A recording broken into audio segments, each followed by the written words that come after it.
Airi Dordas, buenas noches. Buenas noches, ¿qué ¿Cómo tal? estás? Muy bien. Airi, eres directora de la iniciativa Memorias Sintéticas, que es un proyecto para recuperar, a través de la inteligencia artificial, recuerdos visuales perdidos o no documentados. Explícame cómo lo hacéis. Pues sí, básicamente utilizamos herramientas de inteligencia artificial generativa para poder crear imágenes de recuerdos personales que no han existido nunca o que se han perdido. Es decir, lo que hace unos años igual hubiera hecho un artista o un dibujante, ahora lo puede hacer la inteligencia artificial. Y a partir de una conversación con alguien que quiere recuperar de forma visual un recuerdo, una memoria, podemos generar una imagen que represente esa emoción, esa historia que hay detrás de ese recuerdo o esa memoria. ¿Cuál es el proceso? Esa persona os cuenta lo que recuerda y vosotros de alguna manera le dais esa forma a través de la inteligencia artificial. Exactamente, es decir, en una entrevista de memorias sintéticas normalmente hay 3 personas.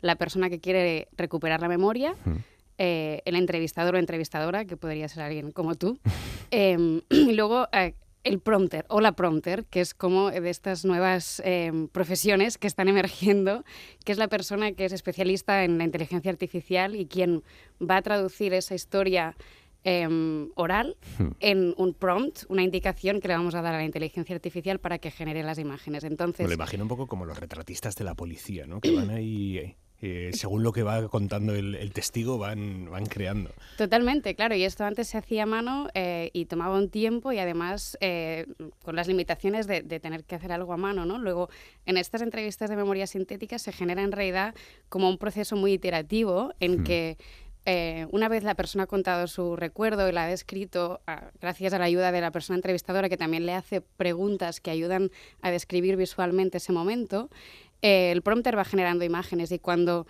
tiene unas primeras 4 imágenes que cree que son representativas de lo que la persona está contando, se las enseña. Con esta exposición a la memoria, la persona que está recordando empieza a recordar más y empieza a conectar más también con la emoción detrás de ese momento. Y a partir de ahí empieza como este proceso iterativo en que la persona va dando más detalles, va dando feedback, va diciendo, oye, igual esto no era tan así, la mesa no era de plástico, era de madera, o las paredes en realidad eran como mucho más oscuras, o no estaba en un sitio interior, sino que estaba en una terraza. Y a partir de aquí el prompter va mejorando el prompt, va mejorando la indicación, va generando nuevas imágenes, porque esto se puede hacer en cuestión de segundos, hasta que conseguimos una imagen que la persona dice, sí, esto es lo que recuerdo, esto es mi recuerdo, esto es lo que representa mi recuerdo. ¿Tú consideras que esa imagen es memoria? Esa imagen nosotros le llamamos vectores de memoria. Es decir, son imágenes imperfectas, son imágenes que recuerdan más a una pintura al óleo que a una foto, y lo que su labor es ayudar a esa persona que la ha construido con la ayuda del prompter a poder explicar esa historia con algo tangible, ¿no? O a poder utilizar ese artefacto tangible para conectar con ese momento, ¿no? ¿Cómo es la sensación de la persona que os está narrando su recuerdo en el momento en el que por primera vez ve algo visual parecido a su recuerdo? La verdad es que es bastante emocionante verlo porque es una sensación de, incluso como de descanso, ¿sabes? De, wow, sí, esto es, y de repente tengo algo visual que puedo utilizar para seguir contando esta historia que igual, ¿no? La gente mayor que ha contado esas historias una y otra vez en las sobremesas, en su familia, sus nietos, y que igual sentía que no les estaban entendiendo, que tal, de repente es como, tengo algo que puedo enseñar y que va a seguir, o sea, que se va a preservar, ¿no? Por el hecho de poder tener algo tangible que represente esa historia o esa memoria, a la persona le da la sensación de que ese recuerdo va a perdurar más. Yeah. ¿Siempre se consigue llegar a algo que se parece? No. No, la verdad es que en la mayoría de los casos sí. También es verdad que con estos 2 o 3 años que llevamos de iniciativa hemos ido mejorando mucho el proceso de entrevista, de cómo hacer el prompt para que nos dé una imagen que sea representativa, pero es verdad que a veces no funciona y principalmente es por 2 razones. Una veces es una razón muy personal, ¿no? De personas que igual o nosotros no hemos hecho bien la gestión de expectativas o por un tema de personalidad que buscan algo como muy perfecto, ¿no? Buscan la foto esa, que no la vamos a conseguir, porque nosotros somos muy claros, ¿no? No recreamos fotos perfectas de ese momento, recreamos imágenes representativas de ese momento. Y a veces pues hay gente que no conecta con la metodología y está bien. La otra razón por la que a veces nos pasa que no funciona es por el hecho de que la inteligencia artificial generativa es por defecto sesgada. Entonces, como sabéis, la tecnología de inteligencia artificial generativa no deja de ser una tecnología predictiva y estadística que lo que hace es intentar darte una respuesta a la pregunta que le planteas en base a los datos a los que puede acceder en Internet. Internet ha estado creado en los últimos 30 años, principalmente por países del norte global.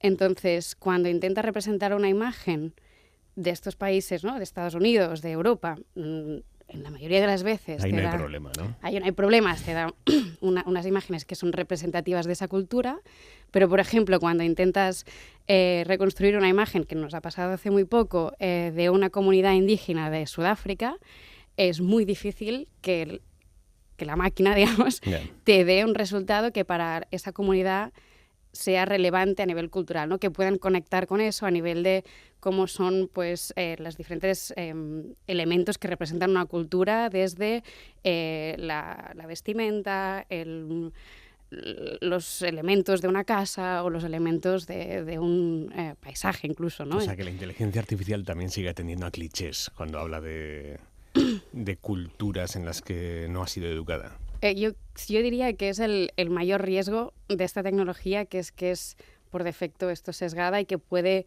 si no tienes una mirada crítica o no puedes hacer un proceso de entrenamiento cultural, que es lo que estamos haciendo ahora, el riesgo es que perpetúe el estereotipo, que perpetúe el sesgo que tenemos a nivel informativo en la sociedad. Vosotros, claro, lleváis a lo físico, digamos, a lo tangible, recuerdos que por definición son subjetivos de las personas, porque yo ahora tengo recuerdos de experiencias que efectivamente viví hace 15 años, pero posiblemente si las comparara con la experiencia vivida, si comparara mis recuerdos actuales con aquella experiencia, se parecerían con un huevo a una castaña, ¿no? Los he ido performando mucho dentro de mí.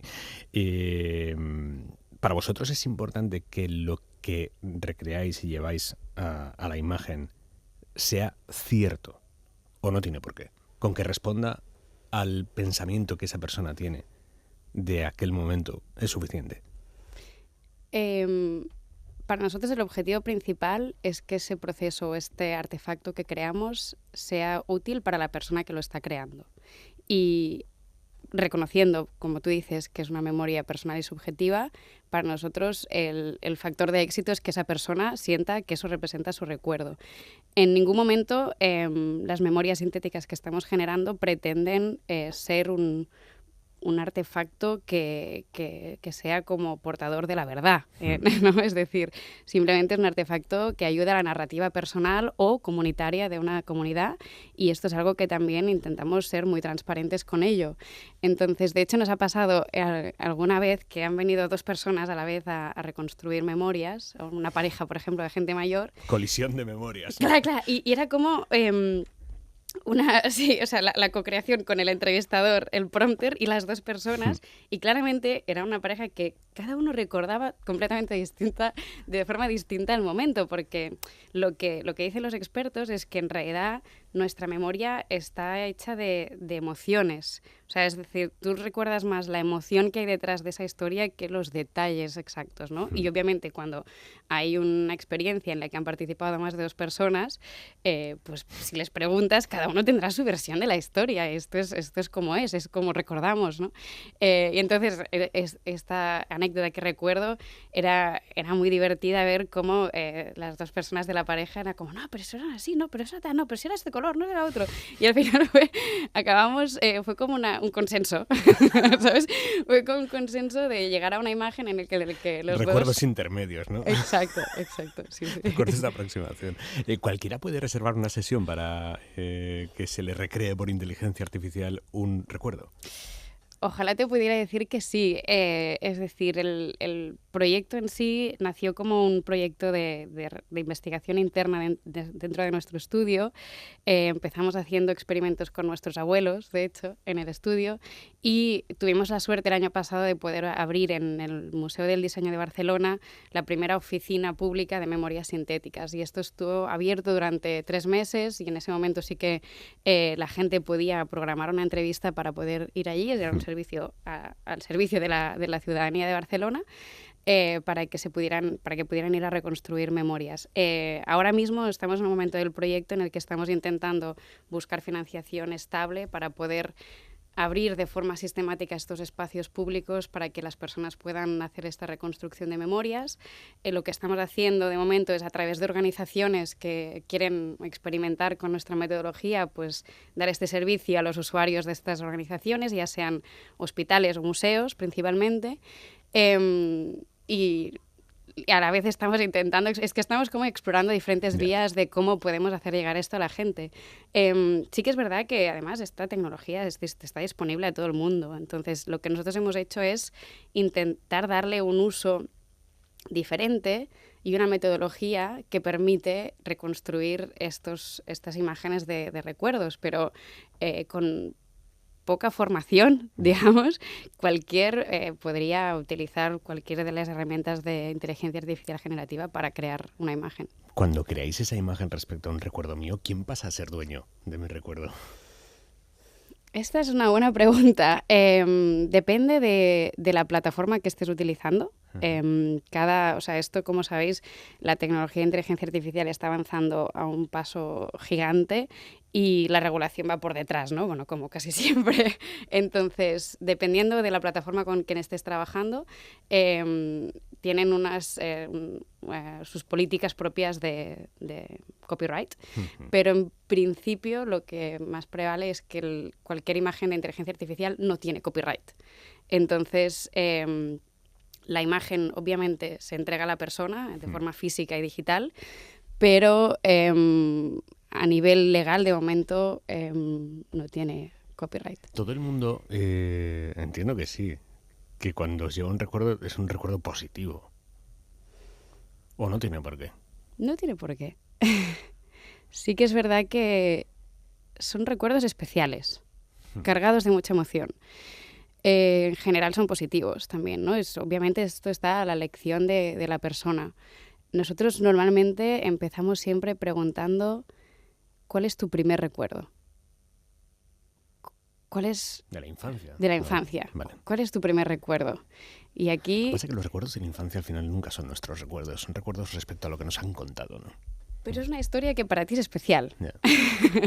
Y esto es suficiente para empezar a indagar en las memorias de una persona. Luego a veces no se recuerda este primer recuerdo o no es suficientemente especial, pero la persona te va contando sobre su vida y a través de la historia personal de cada uno pues vas identificando esos momentos especiales. Luego me decías si todos los recuerdos son positivos. También hemos tenido recuerdos, hubo una anécdota muy buena de una persona que se acercó a la oficina del Museo del Diseño que nos pedía reconstruir la contraseña de su ordenador porque la había olvidado. ¿Lo conseguisteis? No, obviamente no.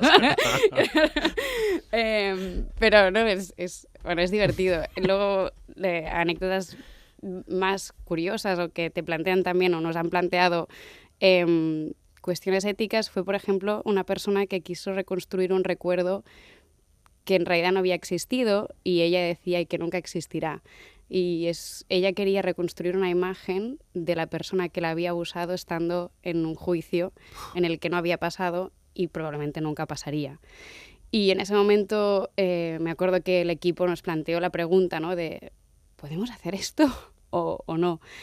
La verdad es que siendo muy transparentes con ella de cuál era nuestro ámbito de trabajo y el objetivo del propio proyecto, al final es lo que te comentaba antes. Para nosotros no deja de ser dar una herramienta a una persona para contar su historia y a veces pues esta herramienta te ayuda simplemente a recordar o esta historia te ayuda a curar en cierta forma, ¿no? Entonces, no siendo el objetivo del proyecto, esto sí que es verdad que me gustaría dejarlo claro, decidimos, viendo que ella era muy consciente de lo que estaba haciendo, pues tirar hacia adelante y animarla además que utilizara esta imagen probablemente con su terapeuta o con profesionales que la pudieran ayudar a trabajar esa historia que obviamente estaba cargada de traumas. Más allá de este caso concreto, ¿os genera alguna duda ética lo que hacéis?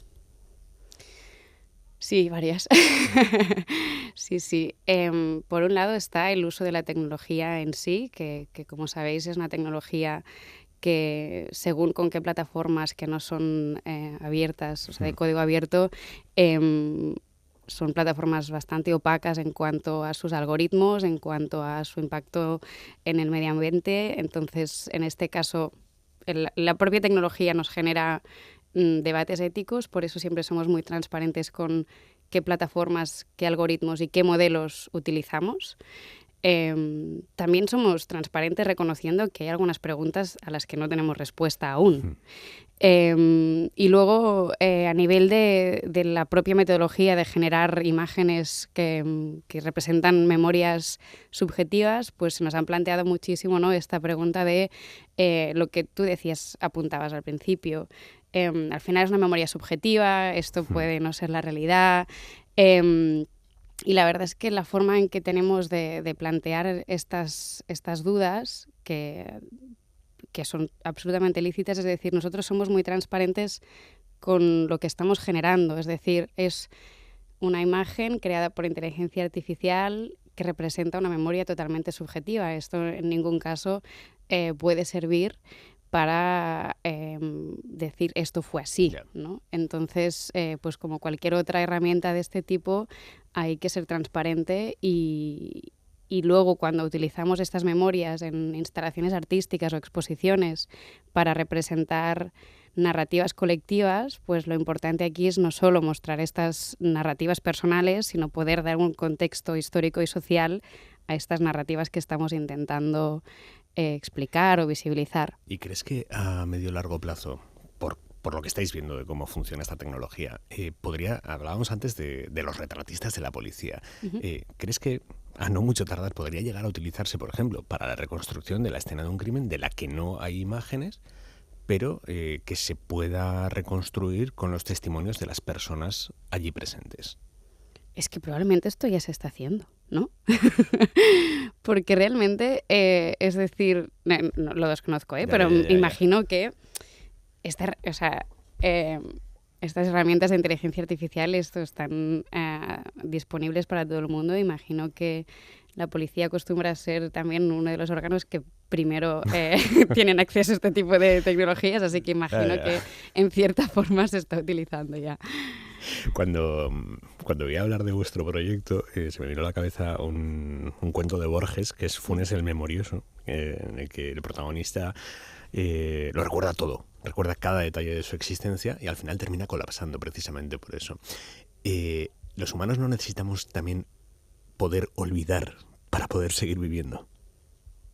Sin duda, sin duda. De hecho, yo creo que lo que hemos descubierto a través de nuestro proyecto es que además cada uno recuerda lo que quiere, ¿no? Antes lo decías tú también y no lo quiere recordar todo y de hecho una de las prácticas éticas que nosotros siempre planteamos cuando hacemos formación a equipos para reconstruir memorias es en ningún momento hay que forzar a la persona a recordar nada. Esto es un proceso absolutamente libre y si una persona no quiere ir hacia un recuerdo, no hay que forzarla. Y a veces hay personas que quieren reconstruir una imagen y otras que quieren construir 10. y obviamente, como es algo, en nuestro caso, la iniciativa es algo que está abierta a todo el mundo y solo se acerca a esas personas que quieren recordar o que quieren generar una imagen, ¿no? Entonces, muy a favor de obviamente, el respeto a la libertad de cada uno a recordar o olvidar lo que quiera recordar o olvidar. Airid Ordaz, muchísimas gracias y buenas noches. A ti, muchas gracias, buenas noches.